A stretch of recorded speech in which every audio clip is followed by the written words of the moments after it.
Melanie Howard. I've been doing the tours for, I bet it's almost 10 years now. I'm really proud of that, and I really love doing tours.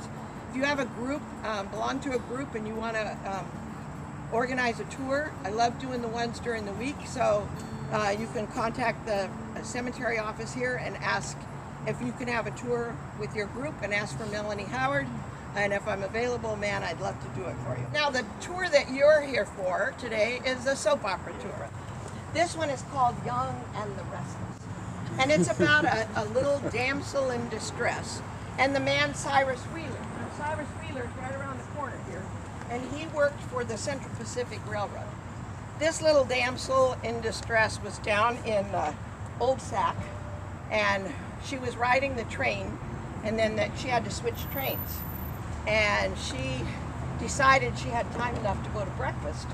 So she went across the street to a little cafe, sat down, and was dreaming of her wedding. She was going up to Truckee to meet with her fiance and get married the next day. So she's sitting there daydreaming, enjoying her breakfast, having a great time, and then realized she missed the train. The train left without her. Oh, horror. So she ran across the street. She went to the station master. She's standing there. The train's gone. It wasn't Amtrak. It was on time. And she is hysterically crying. And the station master said, "What's the matter?" And she said, "I missed my train, and I'm going to my wedding in Truckee, and I'm gonna miss my own wedding." And he said, "Oh, come with me." So he takes her by the hand and he takes her across the street over to Cyrus Wheeler's office in the Central Pacific Railroad office. And she goes in, and he says, "This young lady missed her train. She needs to get to Truckee today because her wedding's tomorrow." Cyrus Wheeler says, "Oh, no problem. Come with me." He walked up to a engineer in a switch engine, and he said, "I want you to take this young lady to catch up to her train." And he says, "You won't get in trouble. I'll take the blame because it's my idea to do it. So you take her and you catch up with the train." Well, what we heard was they caught up to the train in Antelope, and then she got on her train. She made it to the Truckee. She married and lived happily ever after. There are thousands and thousands of people buried here. Many of them have wonderful stories, but you're just hearing about 16 of them today. So we're also going to pass an original headstone from 1863. It's still standing. So if you ever don't have very much money for a fancy headstone, you can carve it out in redwood. I'll point it out as we walk by. Here we go.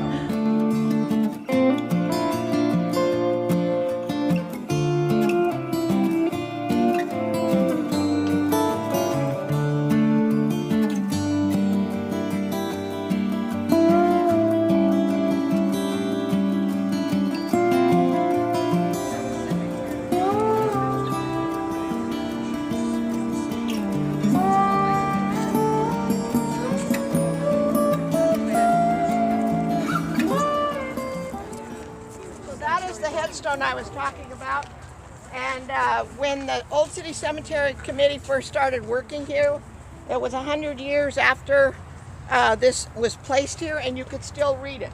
They knew that it was going to wear away eventually, so they made a regular stone for her. But if you route out a redwood that deep, you're more than 100 years of a headstone.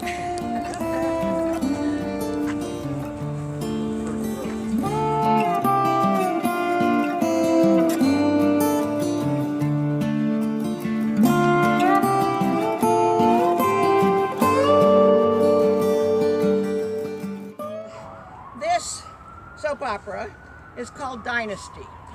This is a Crocker plot, Edwin and Margaret Crocker. They had a daughter named Amy, and Amy was a hoot.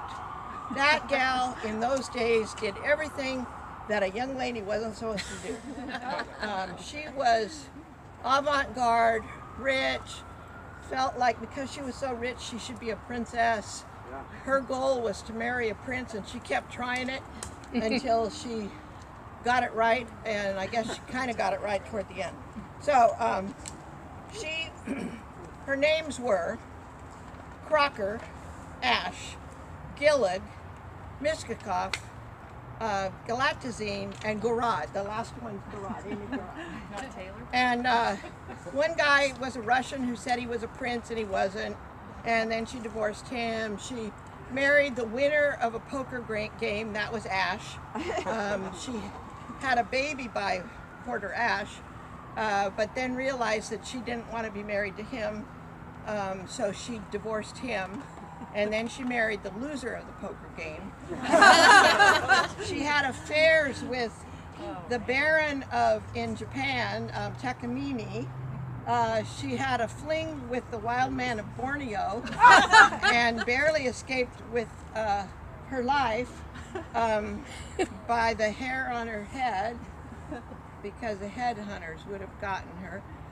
She paddled her canoe to get away from them in the middle of the night, and she didn't paddle her canoe to India, but she ended up in India, and she had a fling with the Raja of Singapore, and he adored her and treated her like a princess, and she kind of, really likes all of that attention. And then he even gave her a 12-foot boa constrictor, and his name was Ka, and she loved Ka. She loved Ka so much she even slept with Ka. And one of the stories that was pretty fun is that after she did all of her flings and marriages, and she was actually married and divorced more times than Elizabeth Taylor, but not as many times as Susan Lucci on All My Children. So anyway, she came home and had a fancy apartment in New York, and then decided that she was going to introduce Ka to all of her friends. So she invited them all to a wonderful cocktail party, dinner party, and she said to meet His Majesty Ka. And so she got dressed in her fancy green metallic outfit, and they were all down in the lobby having cocktails and whatnot, and she had Ka, the 12-foot boa constrictor, wrapped around her neck, and came down the stairs to greet her guests. Half of them ran for their lives, and the other half fainted on the floor. Oh my and that was in the newspaper. So now Amy Crocker wrote a book. It's called And I Do It All Again. And that book is still available on Amazon. It's a wonderful story. I enjoyed it a lot. Okay, now the story I'm going to tell you about this is not really a soap opera, it's Hatfields and McCoys. Now the Hatfields and McCoys, it's really Joseph Green and Reuben Kercheval. And both of those men were successful pear ranchers, farmers. And they grew pears to sell. They had a competition going all the time, their whole lives. My pears are better than yours. My crop was bigger than yours. My farm is bigger than yours. Everything. So Joseph Green said to his family, if I die after Reuben Kercheval, I want my monument to be bigger than his. And luckily for Joseph Green, he did die a few years after Reuben Kercheval. So this is Reuben Kercheval's monument. And the tree's kind of in the way now, but it's 4 foot shorter than Green's. Now originally, when those monuments were put up, they both faced west. Now we're going to go up to the top of this hill so we can look at those monuments from up there, and I'll finish telling the story. All right, now, like I said, both of those statues faced west originally. 2 years ago, there was a big storm. One of those giant branches on this tree fell off and slid down the side of the statue on Joseph Green's monument. And as it did it, it turned it a quarter turn. Oh, you can see. She is now facing Cortland and looking at their ranch.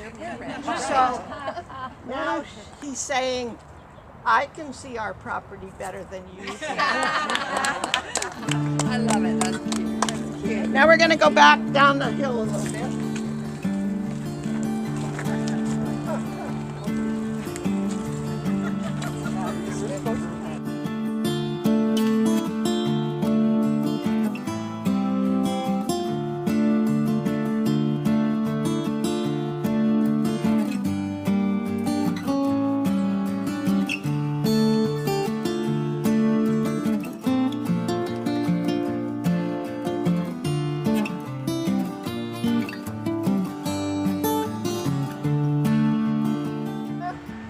All right, this one is One Man's Family. That's another soap opera, One Man's Family.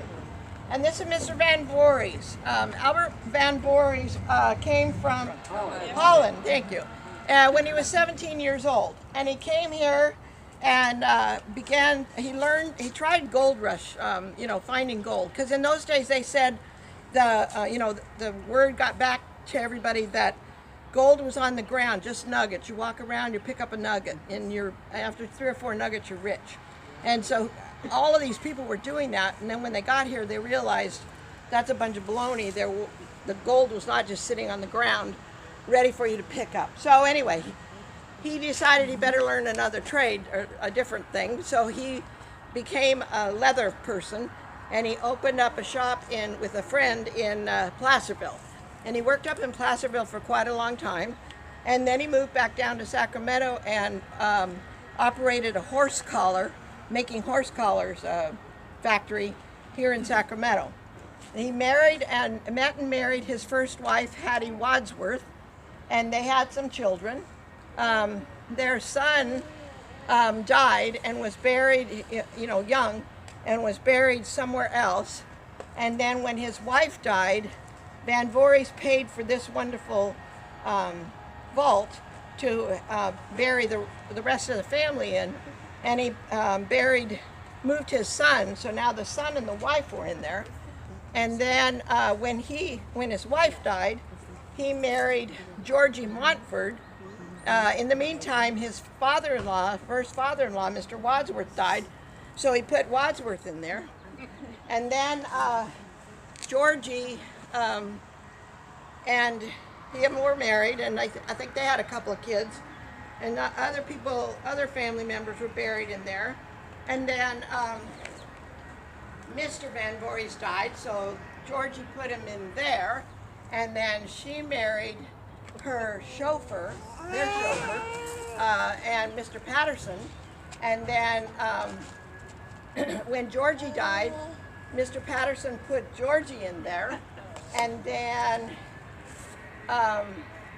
their son, let's see now, he had left that monument to his son, and the son was going with a girl, Sarah Teller, and then he died before, so the son is in there. So we have all, One Man's Family. Who we got there? We got wives, father-in-laws, children, Mr. Van Voorhees, the chauffeur, and everybody and their brother. One man's family.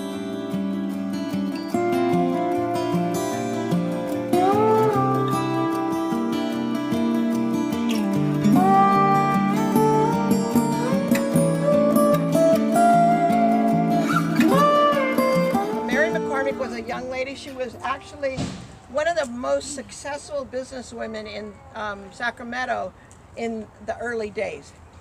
She was a real estate investor. She owned 3 properties at 3rd and Capitol. She lived in one of them. It was 1320, 1321, and 1325, and she lived in 1325.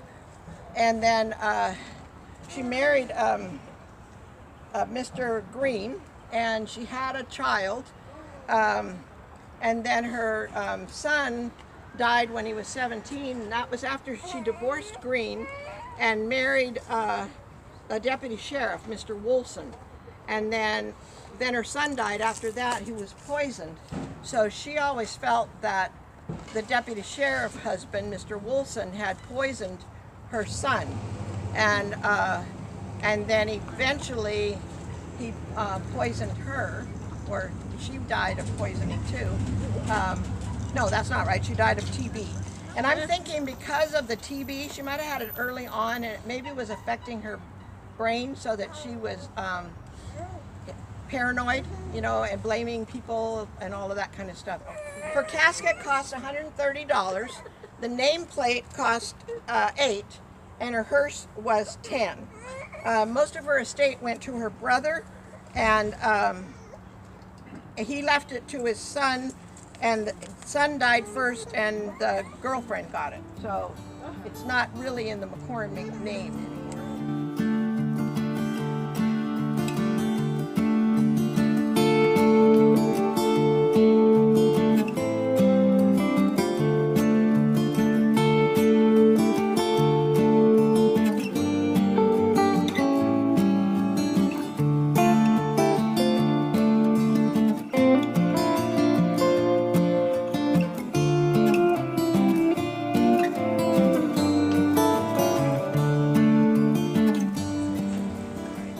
Now remember what I talked about, adopt a plot? If you wanted to donate your time, Mr. and Mrs. Weber would love to have you adopt their plot.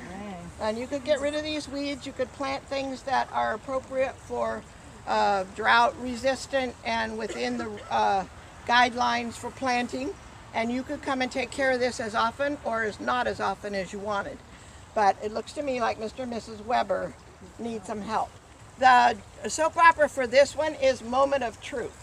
Now, a lot of these soap operas you might not have heard of. I didn't, because I wasn't a soap opera girl. But anyway, Mr. and Mrs. Weber were German immigrants. They came over here. They opened up a mercantile store. They were pretty successful. And in those days, most people lived upstairs from their businesses. So they were living upstairs, and there was a water closet attached to the upstairs living quarters, and Mr. Weber, in the middle of the night, had to use the water closet. So he went in to use the bathroom and then heard noises in the store. So he crept down the stairs to see what was going on in the store, and there were two robbers there who saw him, picked up an axe, and chopped him in the neck and the head and killed him. Now, Mrs. Weber heard the commotion, so she came down the stairs to see what was going on, and they promptly used the axe and killed her. Now, they both got away, and eventually one was captured, and he confessed that his friend, they were Russian immigrants, his friend had killed the Webers, and the friend had been killed in another robbery before that. So finally justice was served, and Mr. and Mrs. Weber were honored in the way that they should be by locking up the bad guys. So that's a moment of truth.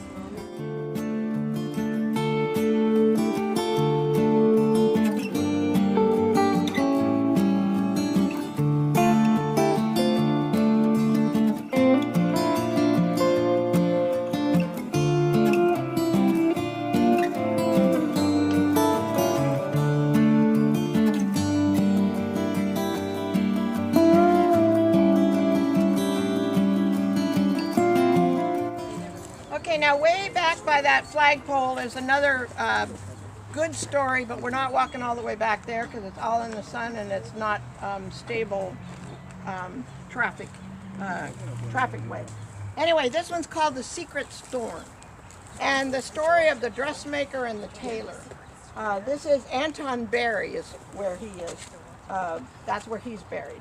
And Anton Berry was a tailor who was enamored with a young lady named Maud.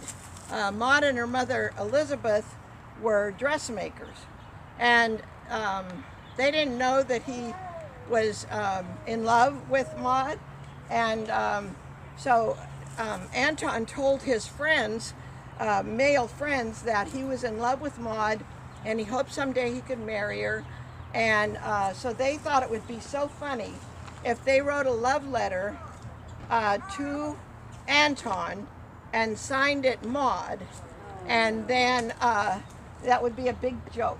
And so they wrote a couple of love letters from Maud, supposedly, to Anton. And of course Anton now felt like, oh goody, I can really go and see her now because she's writing love letters to me. So he goes goes into their house one time, and he had, did he have a knife with him? Oh, he had a gun in his hand.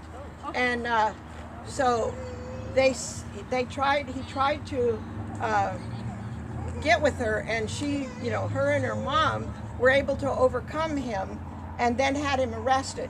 So he was put in jail for 10 months, and then they let him out. And then he broke in again. Now see, what his problem was that he was a drinker. So when he would drink alcohol, he became enraged. And when he became enraged, he wasn't thinking properly. And so now he comes again and breaks in, and they overcome him again. And then they put him in the Stockton Insane Asylum for another 10 months. And then in that 10 months, he must have dried out. So now he met and married a lady named Margaret in Santa Ana, and apparently lived happily ever after. And Maud and Elizabeth lived happily ever after without Anton Berry bothering them.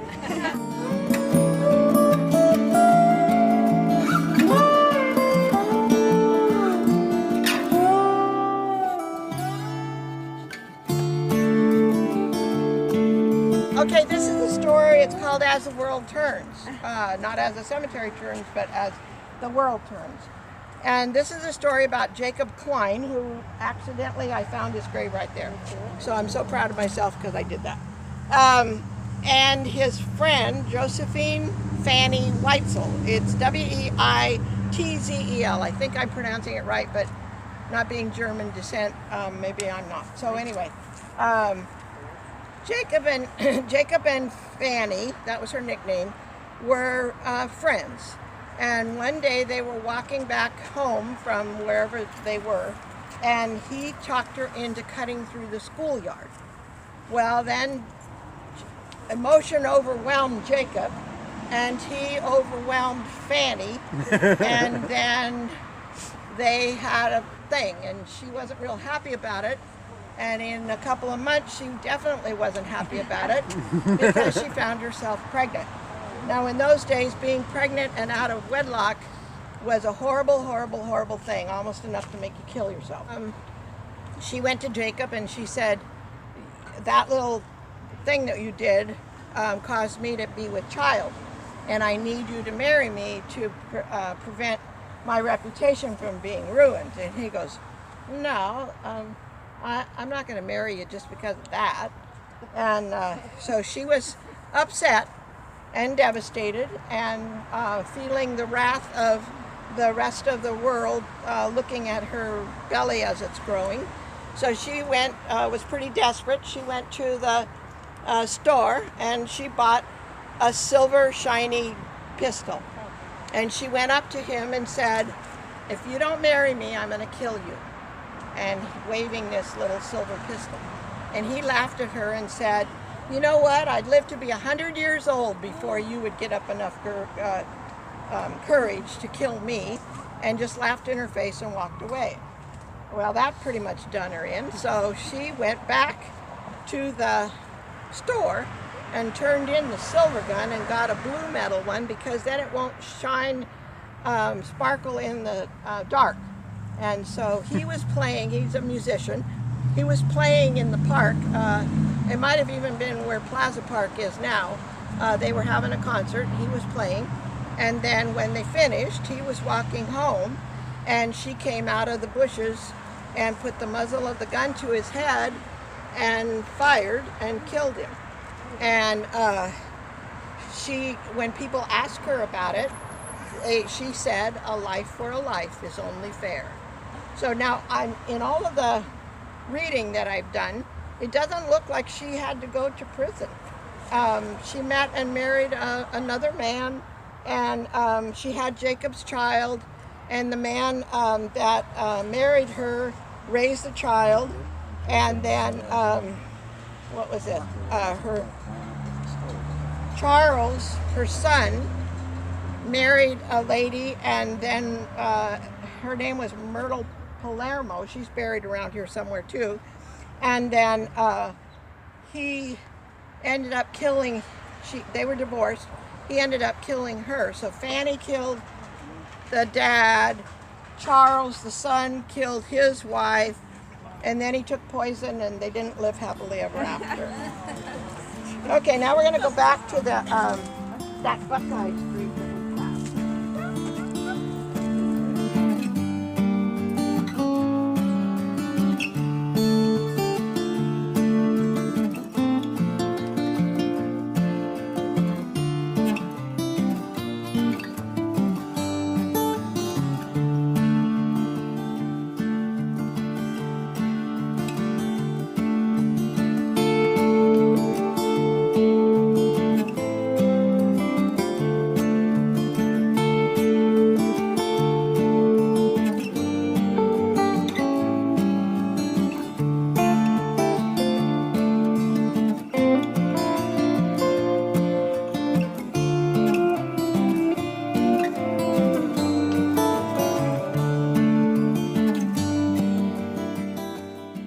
This lady was a descendant from the Mayflower. So if you'll look right there, there's a ship. The Mayflower ship is there, indicative of her being related to the Mayflower descendants. The soap opera for this one is All My Children. Now, Elizabeth Ralston Tilden and her husband were not very successful with their children. Every time she turned around, she was losing another kid. Was quite unfortunate. I think she had 6 children, and I think maybe only one of them lived. She had a son, Frank. Well, first she had a son named Marcus Tilden, and he was an engineer, railroad engineer, so he was killed in a railroad crash. Then she had another son, Frank Tilden, who was a diamond speculator in South Africa, who was trampled by a wounded elephant. She had a daughter, Laura May, who died in a car crash in Monterey County. Mary Elizabeth was one of twins that died as a toddler because the servant wasn't paying attention and let her get into rat poison. So that one died. Mrs. Ralston Tilden passed away about 4 months after having the twins, which I don't know if you guys are familiar, but in those days they didn't do inducing labor, and like if you had twins in there, they may have gotten too big to deliver safely and caused too much wear and tear on the mother's heart, and ladies would get cardiomyopathy. And I would believe that Elizabeth Ralston probably died from cardiomyopathy 4 months after the twins were born. Then she lost another son, Charles Dustin Tilden, who drowned in San Francisco Bay while on a fishing trip. So that was All My Children. It's all her children, but they aren't there very much anymore.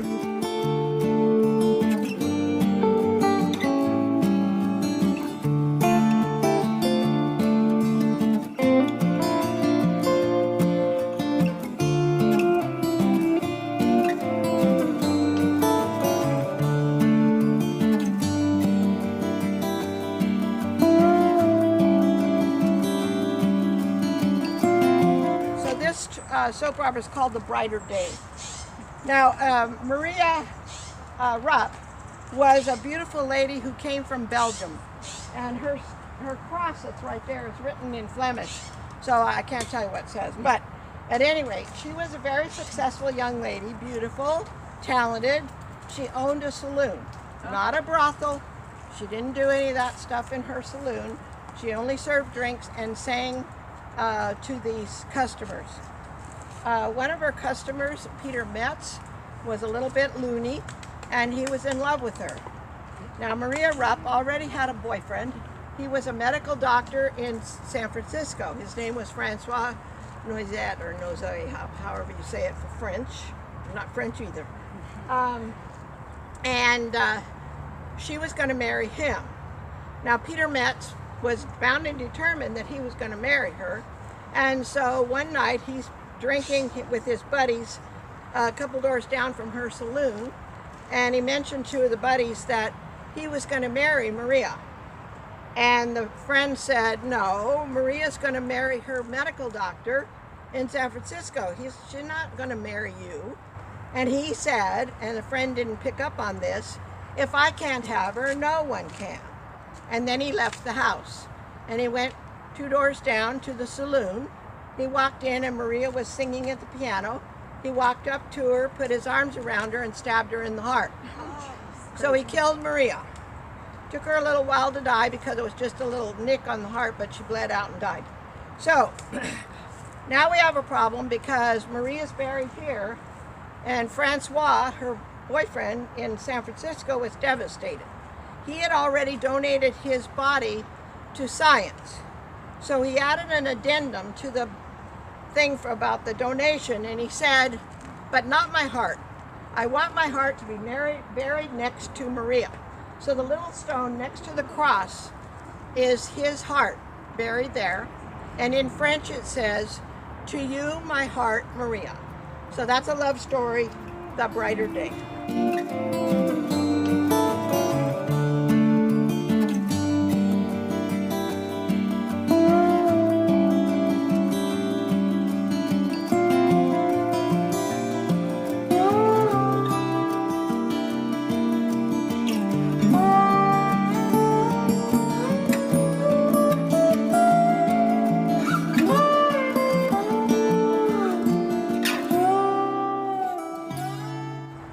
We were going to walk down to a Dr. Harkness, but I'll just tell you about his. It's about 3 things down from here, and his name is Harkness.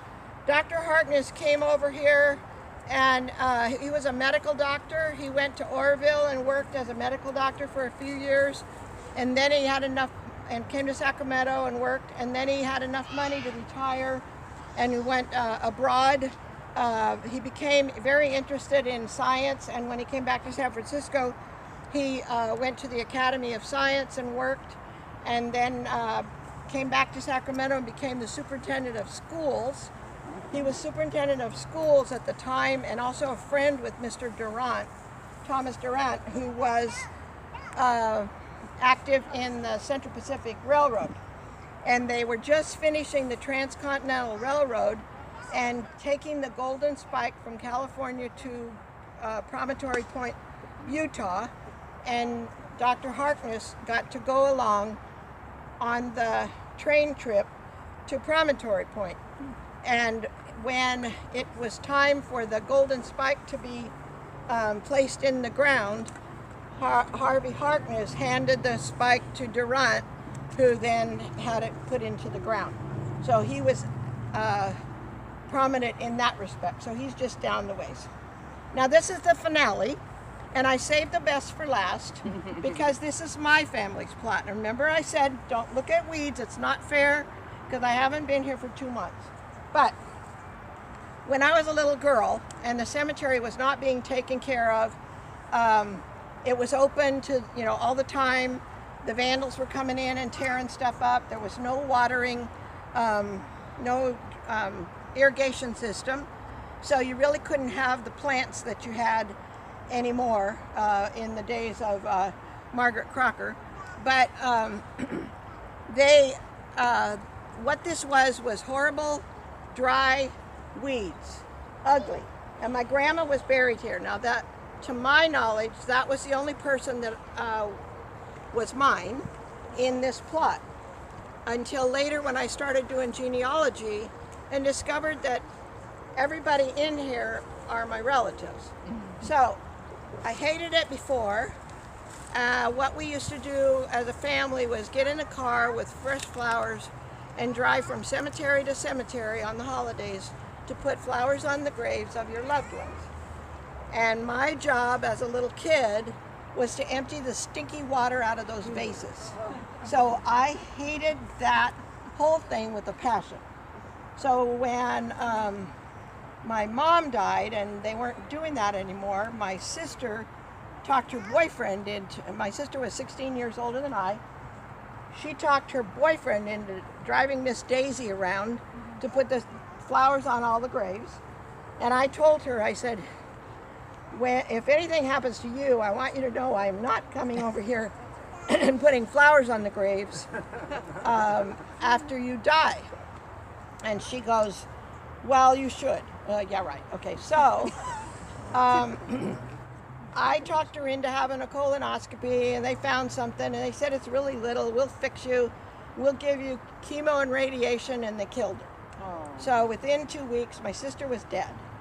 And just before that, my cousin came down. We were both doing genealogy. She came home to my house and said, guess what? I went to the cemetery, and I found the information about where Grandma Grace is. And those are all of our people. It's our great-great-grandmother, our great-great-grandfather, our great-grandmother, great-aunts, great-uncles, and Grandma Grace, and our infant sisters that died as stillborn and 1 week old that we didn't know where they were. And so I went, oh my gosh. And she goes, and guess what? There's an empty grave next to Grandma Grace. 2 weeks later, my sister passed away. Oh. Now, if you don't tell me that wasn't fate, I'm sorry, but I believe it was. Because now my sister is buried next to my grandmother, our grandmother. She knew Grandma Grace better than I did because she was older than I. And Grandma Grace died when I was 4. So, now I've got a problem, right? Holidays are coming, and what am I going to do?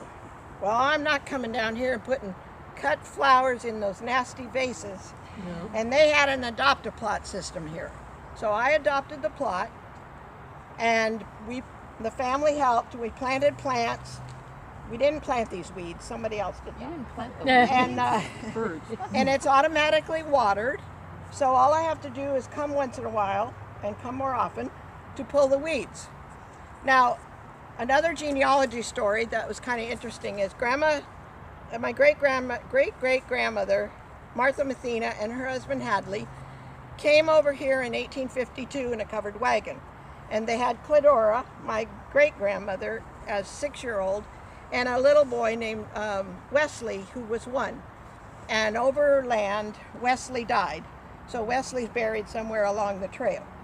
They settled on 640 acres in Yolo County, where the port of Sacramento is now. Darn, don't I wish it belonged to me then.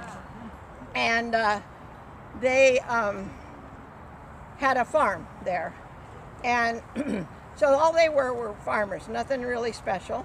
What was interesting as I'm doing genealogy is that her father, she was raised in Bordentown, New Jersey, and her father was a preacher in the church for 67 years.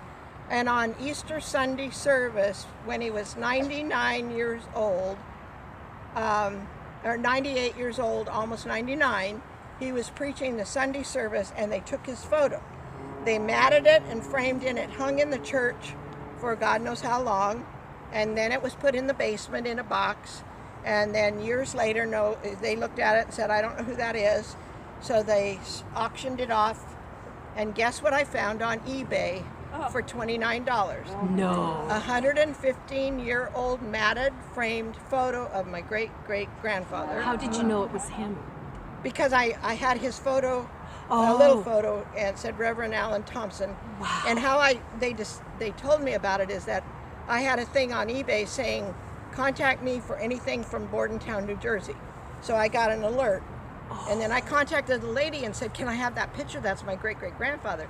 She goes, go ahead and bid on it. Oh, jeez. So anyway, now my great-great-grandfather, he died 1 year later, 3 months short of his 100th birthday. So now that I know that, see, all of my family, close relatives, died young.